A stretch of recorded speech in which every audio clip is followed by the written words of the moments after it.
പട്ടി കടിക്കുക എന്ന് പറയുന്നത് അത്ര പുതുമയുള്ള കാര്യമൊന്നുമല്ല, പ്രത്യേകിച്ച് നമ്മുടെ നാട്ടിൽ. പണ്ടേതോ സിനിമയിൽ സുരാജ് വെഞ്ഞാറമൂട് പറഞ്ഞ പോലെ കുറേ ഇടവഴികളുള്ള നാട്ടിൽ ആർക്കായാലും വഴി തെറ്റും. അതുപോലെ തന്നെയാണ് പട്ടികടിയും. വളർത്തുന്ന പട്ടികളും അല്ലാത്ത പട്ടികളും അനേകമുള്ള നാട്ടിൽ പട്ടി കടിക്കുക എന്ന് പറയുന്നത് പ്രത്യേകത ഒന്നും ഉള്ളതല്ല, സർവ്വസാധാരണ വിഷയമാണ്. പറഞ്ഞു വന്നത്, എന്നെയും ഒരു പട്ടി കടിച്ചു.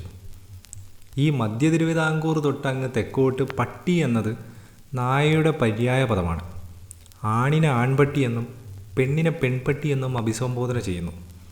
വടക്കോട്ടുള്ള മാന്യ ശ്രോതാക്കൾ ഇത് ശ്രദ്ധിക്കുമല്ലോ. പേടിക്കണ്ട, ഇത് മലയാളം ക്ലാസ് ഒന്നുമല്ല. ബാക്കി പറയാം. അങ്ങനെ പട്ടി കടിച്ചു. പക്ഷേ ഇത് വീണ്ടും ആവർത്തിച്ചാലോ? അതെ, ഏകദേശം അതേ സമയത്ത് അതേ കയ്യിൽ ഒറ്റ വ്യത്യാസം മാത്രം. ഒരു ദിവസം മാറിപ്പോയി.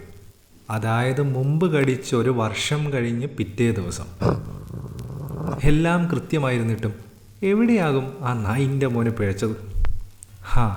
ചിലപ്പോൾ ലീപ്പ് ഇയറിൻ്റെ കണക്ക് കൂട്ടിയപ്പോൾ ചാക്കോമാഷിൻ്റെ ശുനക ശിഷ്യനൊന്ന് പിഴച്ചതാവും. അല്ലേലും കടി കൊണ്ട് കുത്തിവെപ്പ് കിട്ടിയ എനിക്കിവിടെ പ്രസക്തിയില്ലല്ലോ.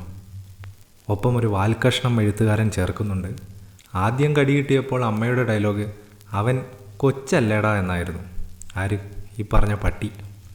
ഇപ്രാവശ്യം കുറച്ച് മാറ്റമുണ്ട്. നീ കടിക്കാൻ നിന്ന് കൊടുത്തിട്ടല്ലേ എന്ന്. എപ്പട്ടി.